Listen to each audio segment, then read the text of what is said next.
Olá pessoal, tudo bem com vocês? Antes de colocar a Daniela Lima narrando o barraco que aconteceu no Supremo entre Nunes Marques, Alexandre de Moraes e Gilmar Mendes, eu queria mostrar a vocês a participação do ministro Alexandre de Moraes e do ministro André Mendonça no Fórum de Lisboa.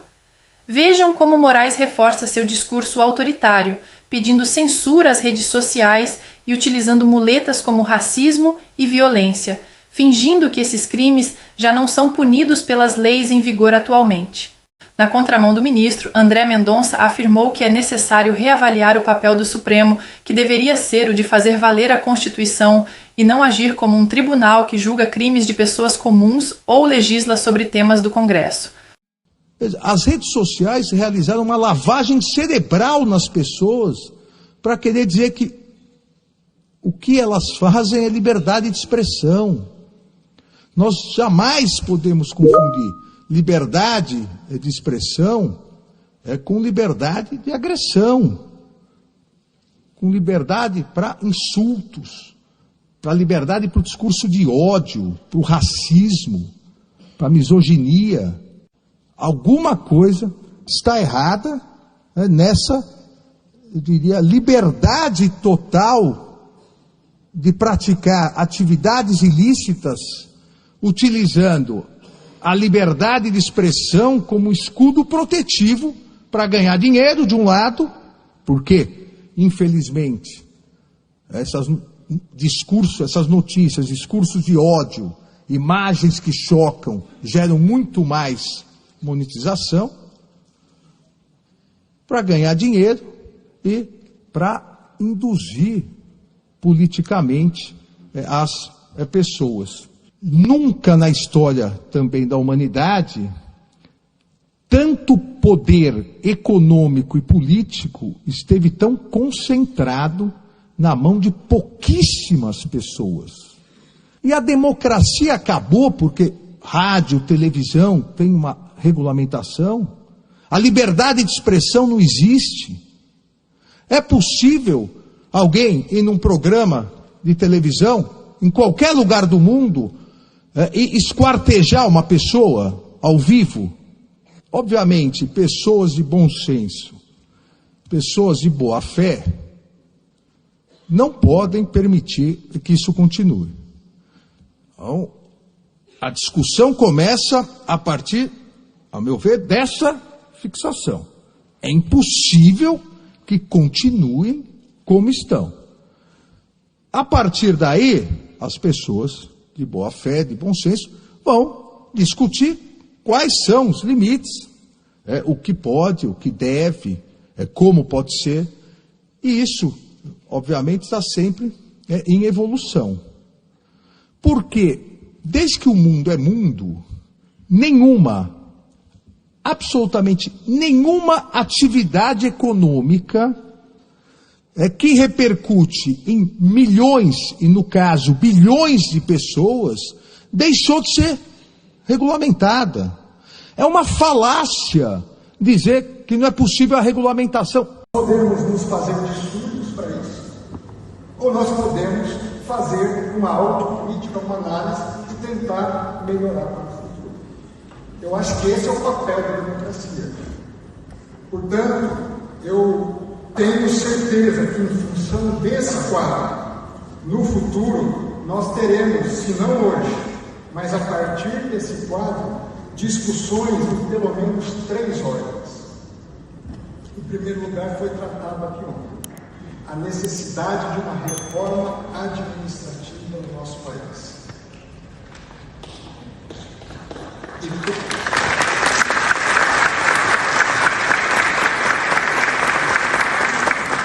Quando eu digo reforma administrativa, eu volto ao que eu falei no início, que reenquadra as questões remuneratórias. Magistrado tem que ganhar bem. Agentes do Estado têm que receber de forma adequada, porém respeitada a Constituição e os parâmetros estabelecidos pelo Congresso Nacional.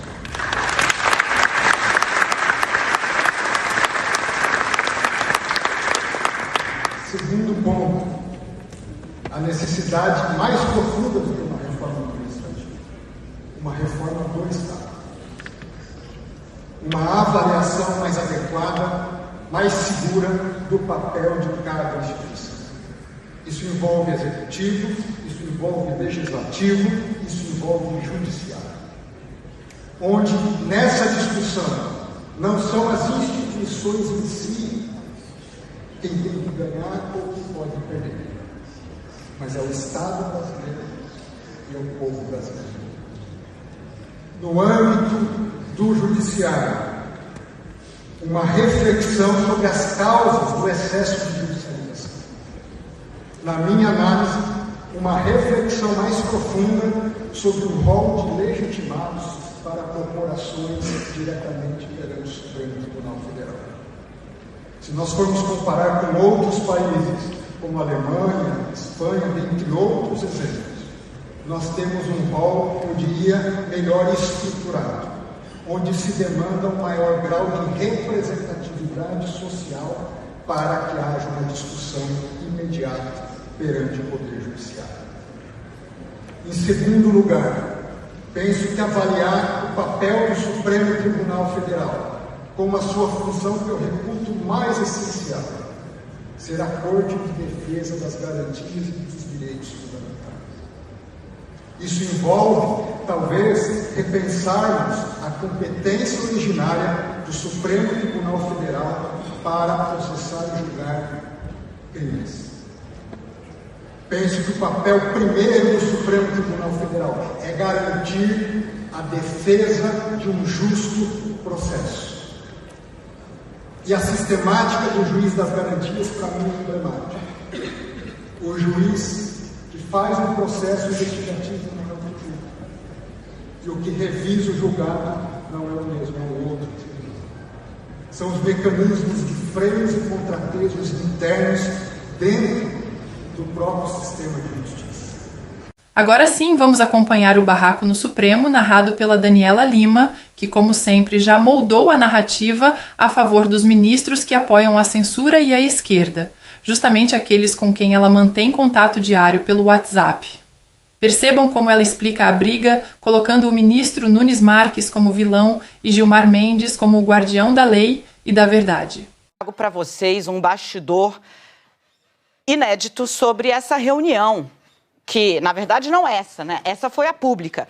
Os ministros passaram ontem mais de 4 horas a portas fechadas, no que seria um almoço, virou um almoço mais café da tarde, e o final dele foi indigesto, por conta desse personagem aqui, que lá, durante essa conversa a portas fechadas, estava falando do ministro Nunes Marques. Vamos entender o macro. O ministro Nunes Marques era o único que faltava votar sobre o Marco Civil da Internet. E durante essa reunião a portas fechadas, me relataram alguns ministros do Supremo Tribunal Federal, Nunes Marques disse que havia uma preocupação institucional rondando a cabeça dele. Qual preocupação institucional? A de que a decisão do Supremo suscitasse um avanço de outros países sobre as instituições no Brasil. Ele não deixou taxativo, segundo me disseram, relataram os ministros, que, olha, a discussão foi muito acalorada, tá? Essa fala do Nunes Marques levou a uma discussão muito acalorada. Então, todos os ministros estão tentando preservar ali o principal ator dessa, digamos, altercação, que foi o decano do Supremo Tribunal Federal, o ministro Gilmar Mendes. Nunes Marques, então, deu a entender que estava se referindo aos Estados Unidos. O ministro chegou a dizer que tinha informações de coxia, ou seja, de bastidor, de que havia sim uma disposição dos Estados Unidos de avançarem sobre o Supremo Tribunal Federal ou sobre seus integrantes por conta da regulação das Big Techs. Ele foi interrompido neste momento pelo ministro Alexandre de Moraes, que disse: o senhor está se referindo à eventual sanção? Eu não estou preocupado. Por que você está preocupado? Porque o ministro Alexandre de Moraes já é alvo de uma ofensiva, não do governo formalmente, né, mas de uma ofensiva retórica e de empresas ligadas a Donald Trump. Neste momento, Nunes Marques disse: olha, eu acho importante que a gente pondere a respeito disso, para não deflagrar uma crise de relações internacionais. Eu, por óbvio, não estou relatando ipsis literis, mas foi como me foi passado. Neste momento, o decano, o ministro Gilmar Mendes, assumiu a discussão. E o ministro assumiu, abro aspas para um colega dele, como há muito tempo eu não via o Gilmar fazer, fecho aspas. Segundo o relato, o ministro Gilmar Mendes disse o seguinte, que Nunes Marques estava procurando um pretexto para adiar o julgamento, porque sim, o ministro Nunes Marques poderia pedir vista. Ele sinalizou, inclusive. Gilmar Mendes teria dito que ele estava procurando um pretexto para adiar o julgamento. E fez questão de ser taxativo. Esse discurso que o senhor está trazendo aqui é o discurso bolsonarista. Constrangeu o colega. O ministro Gilmar Mendes disse que havia ali, na fala de Nunes Marques, na sinalização de adiamento dessa decisão, que já está sendo debatida no Supremo há uma década, a intenção de agradar, de atender a um grupo político. O ministro Gilmar Mendes ainda, repito, em tom altivo, e é o decano do Supremo. Quando tem negócio da bronca, gente, tem dois personagens que sempre emergem com muito mais autoridade. O presidente da corte, por óbvio, e o decano, que é o ministro mais antigo. Isso conta dentro da institucionalidade. O ministro Gilmar Mendes chegou a dizer que não se cede à chantagem, porque a partir do momento que se cede a uma chantagem, nunca mais é possível parar. Dizendo o seguinte, se ameaçam, avançar e o Supremo recua, quem sai enfraquecido é o Supremo Tribunal Federal como instituição. Nesse momento, Nunes Marques recuou e falou, nesse caso, eu vou trazer o meu voto, peço meia hora para apresentar o meu voto e finalizamos o tema hoje, fico vencido. E acabou assim, como relatava o Felipe, 8-3. Mas teve bate-boca, discussão, altercação acalorada nos bastidores. Os ministros, que por muito tempo, digo, está há 10 anos o caso lá, muito tempo, trataram, debateram internamente, estavam já ali há horas tentando chegar a um meio termo, construir um texto de meio do caminho, celebraram a atuação, e eu conto a vocês assim, que os relatos que recebi foram de ministros orgulhosos pela defesa institucional que Gilmar Mendes fez, da autonomia do Supremo Tribunal Federal de decidir sobre temas que dizem respeito ao país. Por fim, gostaria de mostrar a vocês um excelente comentário do Caio Coppola, que confronta a afirmação do ministro Gilmar Mendes, que disse que o Brasil é parlamentarista. Na avaliação de Coppola, vivemos em uma oligarquia. Quero deixar ainda 2 breves comentários, um lamentável da ministra Carmen Lúcia e outro do ex-ministro Joaquim Barbosa, que em 2009 já mostrava quem era Gilmar Mendes. Olá, Juliano, olá, doutor Zé Eduardo, saudações à nossa audiência. Olha, com toda a vênia, a análise do doutor Gilmar Mendes sobre o sistema político nacional, ela está totalmente equivocada. Segundo o ministro do STF, o Brasil vive aí sob um parlamentarismo desorganizado. Muito mais apropriado seria afirmar que o Brasil é governado por uma oligarquia organizada, com protagonismo do Supremo Tribunal Federal.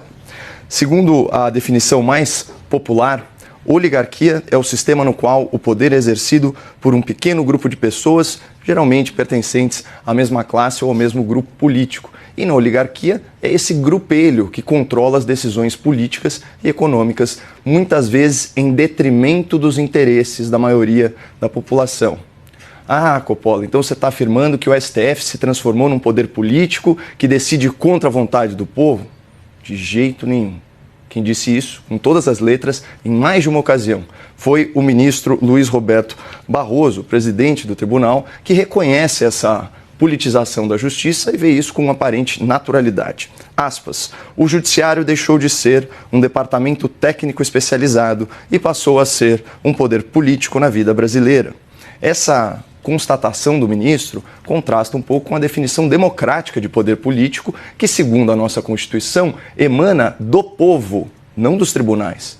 Enfim, o STF deve ser um tipo diferente de poder político em uma democracia muito diferente. Na visão do ministro Barroso, uma das missões do tribunal é assumir a liderança da sociedade e criar normas jurídicas que contrariam a vontade da maioria, caso isso signifique empurrar a história na direção certa. Direção certa, na opinião dos próprios ministros, é evidente. Vejam só o que ele disse aqui. O Supremo desempenha um papel contra-majoritário em certas circunstâncias, um papel representativo, ou seja, um papel político. Realmente, o STF é contra-majoritário. Ele desagrada a maioria esmagadora dos brasileiros. Segundo a última pesquisa Poder Data, de junho desse ano, só 16% das pessoas avaliam o desempenho do STF como bom ou ótimo. Mas segue o ministro Barroso aqui. Com muita parcimônia, em situações excepcionalíssimas, as cortes constitucionais de todo mundo devem desempenhar um papel de vanguarda iluminista, que é fazer empurrar a história em determinadas questões vitais, quando o processo político majoritário não tenha sido capaz de fazê-lo. Traduzindo aí do juridiquês para o português, processo político majoritário significa eleição e votação. Ou seja, se os políticos eleitos do Brasil não estiverem empurrando a história na direção que os ministros não eleitos do STF gostariam, eles mesmos fazem o papel do Congresso e do governo. Não à toa, o nosso âncora aqui da CNN, William Vac, fez a seguinte observação, aspas, vai mais longe ainda, a sociedade não sabe para onde ela vai e o STF sabe. Portanto, quem está guiando a sociedade, Juliana, é o Supremo, não é o Parlamento. E assim não tem o menor cabimento dizer que o sistema de governo é parlamentarista, como sugeriu o ministro Gilmar Mendes. O sistema de governo brasileiro é oligárquico, porque o maior poder emana de um pequeno grupo, a elite não eleita do judiciário.